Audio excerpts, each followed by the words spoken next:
श्रीराघवेन्द्राय नमः। ॐ सकलप्रदात्रे नमः।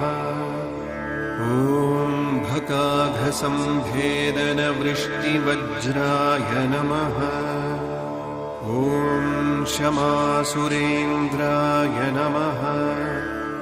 ॐ हरिपादकञ्जनिषेवणालब्धसमस्तसम्पदे नमः। ॐ देवस्वभाय नमः।